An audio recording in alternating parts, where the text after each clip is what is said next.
When I was 16, I lived with my parents in a normal home in the suburbs. My parents were the type to take a lot of trips, both for work and leisure, and would do so all throughout the year. So when they would go during the school year, I'd stay home and watch the house for anywhere from a couple days to a whole week.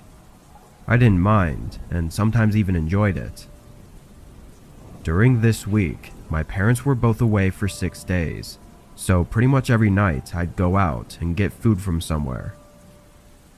It was on the second night alone that I played video games on the computer for nearly 4 hours straight. It was a Friday, so I was staying up late and didn't have to do any homework, but around 8:15, I realized I hadn't even eaten anything yet. I took a break and got in my car, driving to a sandwich shop nearby. It was close to closing time, so I wasn't expecting a line or anything, but when I walked in, there was a single man standing at the counter. He looked like he'd just ordered and was waiting for his food. I stepped around him and an employee took my order. Then I stood behind the man and waited as well. While I was there though, I noticed how rugged the man looked. He was tall and skinny, wearing beat-up clothes and having long, thinning hair. He got his order and left, but I couldn't help but watch him leave, intrigued by his unusual appearance. A couple minutes later, I got my food and went out to my car, getting in and leaving the parking lot. It wasn't very busy out, so I got home pretty quick. I went to my room and sat at my desk and turned on a video to watch while I ate. It was 9 p.m. by then, but I wasn't that tired and was planning on staying up for another few hours at least. As I sat there though, I heard a quick and subtle sound from downstairs. I paused the video and listened, but didn't hear anything more. I stood up and leaned my head into the hallway, listening again, but still not hearing anything. At this point, I still didn't know what the sound was. I wasn't paying attention enough, and it was so quick that I couldn't even really tell where in the house it came from. Although thinking it was probably nothing, I still wanted to be sure, so I walked downstairs and looked around. There wasn't much to see. Everything was just how it had been left, but as I walked past the front door, I realized what the sound was. I grabbed the door handle and shook it, recreating the exact sound I heard. Someone had tested the door. I quickly looked out the peephole, not seeing anything. Then I ran around to the back door. I scanned the backyard until my eyes fell on a figure. They were facing away from the house, standing at the door to the shed. He was tall and thin, and after a few seconds, I was almost positive that it was the man I'd seen earlier that night at the sandwich shop. Only a moment later though, he forced the shed doors open and stepped in. I took this as my chance to call the police, so I ran up to my room and dialed 911 as I watched the shed from my room window. The operator said officers were en route, but less than a minute later, the man rushed out of the shed holding several large tools. He hurried toward the house, heading straight for the back door. I ran out into the hallway to see if I could do anything to stop him, or maybe even run out of the house, but I was stopped by the piercing thud of metal slamming against the back door. My adrenaline spiked, and in those few moments, I made the decision to run for it. I sprinted down the stairs and straight for the front door, seeing the man continuing to break down the back door. I ran out into my front yard and onto the street, running to the corner of the block. A few minutes passed before 2 police cars pulled into the driveway and went in through the open front door. I made my way back to the house, getting there just as they pulled the man out and locked him in their car. They found him holding a heavy pipe wrench that he'd gotten from my parents' shed. Inside the house though, it looked like the man went on a rampage, destroying everything he could in the few minutes it took for the cops to show up. Why he followed me home and did what he did is unknown. but the man clearly didn't seem very stable mentally.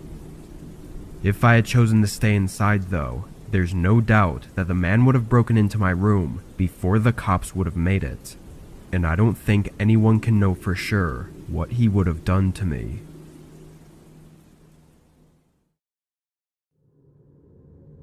Four years ago, I lived in a very small one-bedroom house with one of my best friends.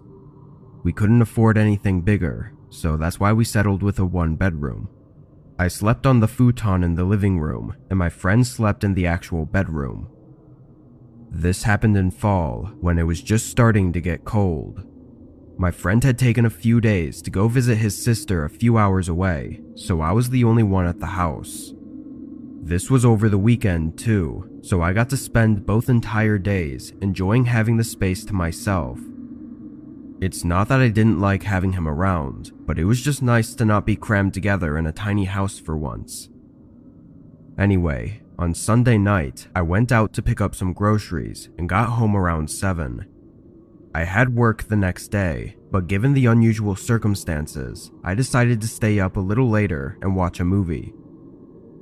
I stayed there on the couch for at least an hour, almost finishing the movie, when there was a quiet thump from down the hallway. I looked over, not seeing anything, and figuring it was just the house, so I kept on with the movie. For the next 30 minutes, there were no other sounds, so the thump was completely insignificant and had fully left my mind. Once the movie was over, I filled up my water bottle and went back to the futon, pulling it out into a bed and laying down. I was on my phone for a while, but I fell asleep sometime around 11. When I woke up, my eyes felt really heavy and my vision was blurry. I wasn't sure why I'd woken up, but I knew it was still late into the night.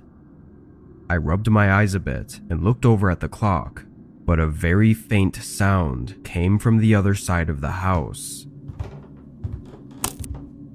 Wood creaking, like someone carefully walking across the floorboards. My eyes widened and I snapped fully awake. My heart rate started rising as I got off the futon and walked over to the hallway. The creaking had stopped, but looking down the hallway, I got this terrifying feeling. I walked down until I reached the door to my friend's bedroom. Then I leaned against it and listened. It was quiet, not even a sound coming from the house. I slowly twisted the door handle and pushed it open a few inches, moving my eyes across the room as I continued to open the door wider. It looked empty, but I quickly noticed how messy the room was. There were things scattered around all over the floor and bed. Confused, I took a step into the room and flicked on the light. Instantly, from the corner of my eye, I saw a figure move away from the gap between the closet door. I jumped out of the room and slammed the door shut, then ran to get my phone as I heard the closet door opening and footsteps going into the hallway. Once I had my phone, I ran to the back door, seeing a large man coming down the hallway toward me. I got out and went through the backyard, but the man didn't follow. A minute later, I got to where I felt safe and called the police.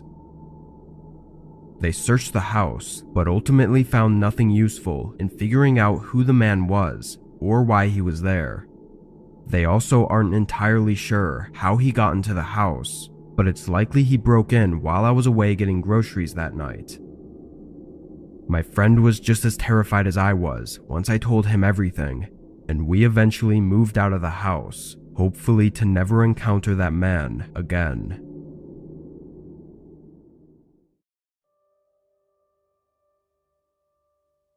I had bought my first house in my early 20s and lived alone.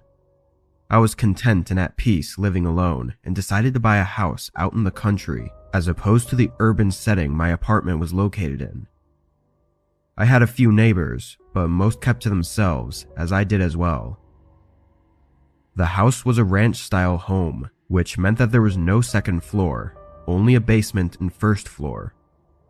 The master bedroom was on the back side of the house, looking straight into the small backyard, and then nothing but woods beyond that.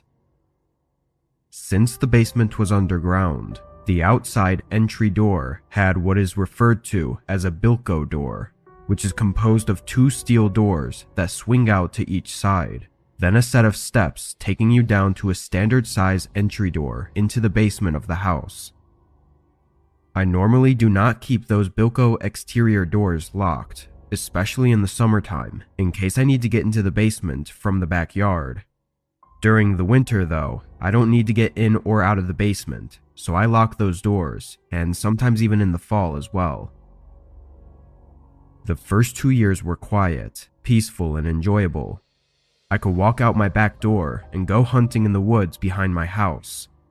I would get up in the mornings on days off and just open my garage door from sunrise to sunset with no issues at all with anyone coming around uninvited. I worked a rotating 12-hour day/night shift schedule, which was brutal to get used to. I often had trouble switching from night shift to day shift, either sleeping too much or not enough.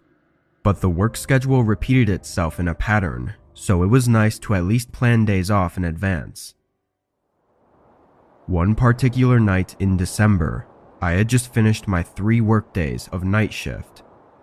It was hard trying to fall asleep at night on that first night off, but it was essential to get my body back to sleeping at night again, to change back to the day shift work schedule, which I needed for the following 3 days. This first transition night, I would typically sleep very lightly. It had been snowing outside since dark, which was around 5 p.m., and a few inches were already on the ground by the time I went to bed around 11 p.m., and I fell asleep within the hour.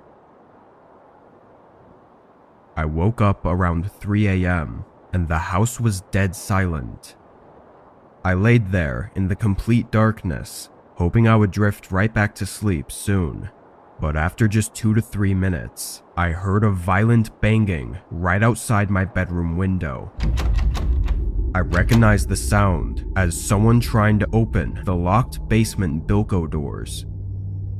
I jumped out of bed and ran down the long hallway to the opposite end of the house, where the rear sliding glass door was and the outside floodlight switches. I switched on the lights and looked out the sliding glass door toward the basement bilko doors. There was nobody there. I looked closer and could see fresh footprint tracks in the snow coming from the small path in the woods leading right up to the basement doors. There was no snow on the handle to pull the doors open, indicating that someone recently tried to open them. I saw a second set of footprints leading away from the basement doors with what is sometimes called a rooster tail, indicating someone ran as fast as they could away from the house. I stayed awake until almost dawn, leaving the floodlights turned on to the back side of the house. I decided to follow the tracks into the woods at daybreak, but the newly fallen snow and blowing wind had covered them up completely after I made it a few feet into the woods. I concluded whoever it was trying to break in probably heard my 240-pound body charging down the hallway inside the house, and they ran off into the woods before I was able to get to the sliding glass door and turn on the lights. I decided to not call the police, since nothing was damaged or stolen. From that day on, I made sure to keep all the doors locked and no longer left the garage open all day unless I was working there. 8 years later, I sold the house without any further incidents occurring since that one particular event.